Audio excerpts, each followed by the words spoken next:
thought you'd hate me, but instead you called and said I miss you.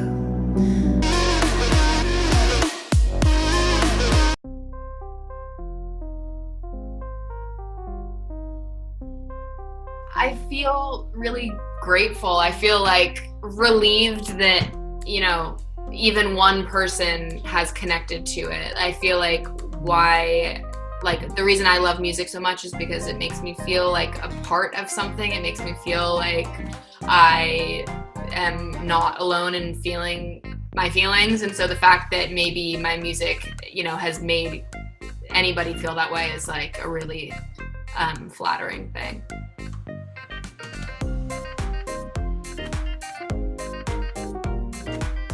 One side of it, because it's definitely a very like one-sided experience, which is interesting. Like I think I really used this EP as like almost like a journal where I just got to talk about how I felt, which was amazing because I got to feel a lot of closure, but I also am already kind of thinking differently about the music in the future because I definitely don't want to just write about myself all the time. Like I'm really interested in other people's experiences, but I think I needed to write this project to like work through something personally.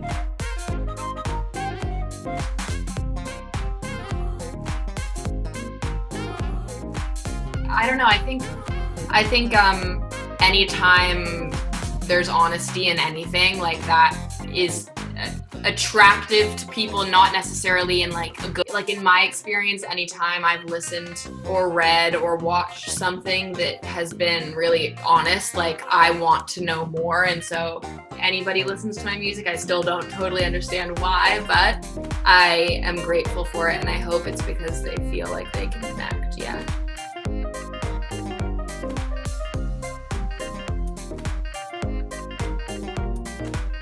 I was lucky to have finished this EP right before the pandemic. But in terms of the events that influenced Minor, it was, you know, we wrote it in a week.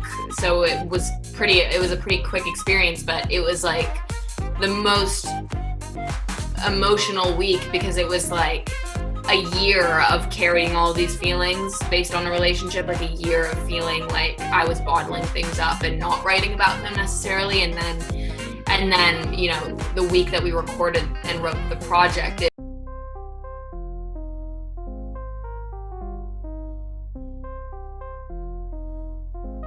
both for sure. I definitely have a lot of influences that I feel like I was kind of listening to a lot. I never wanted to make anything that sounded like somebody else. I just wanted to do what came naturally to me in the moment, because that's like, I'm not thinking about like other music. It's just like, what do I need to say and how can I get it across? And so, you know, I think my influences like in Joni Mitchell and Elliott Smith and James Blake and Lorde and the 1975, like there are all of these artists that I am so passionate about because of how authentic their music is. So if anything, I wanted to just try to be authentic myself because I always strive to do that.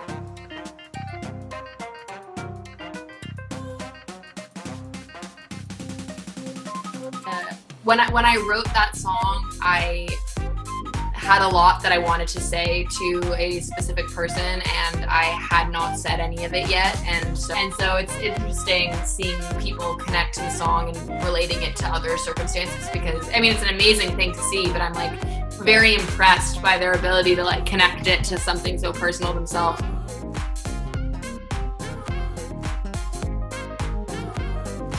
Yeah, that's what I love about it so much, is because I feel like it's so cool when I get to hear really intimate stories that maybe they don't go around sharing with everyone, but like, and it's what I miss most, you know, about being able to like go out into the world, you know, and interact with strangers in a way that's like feels safer, is because like, yes, in a way where it doesn't, not like oversharing, but I definitely am inspired by these stories because it makes me want to write new things all the time.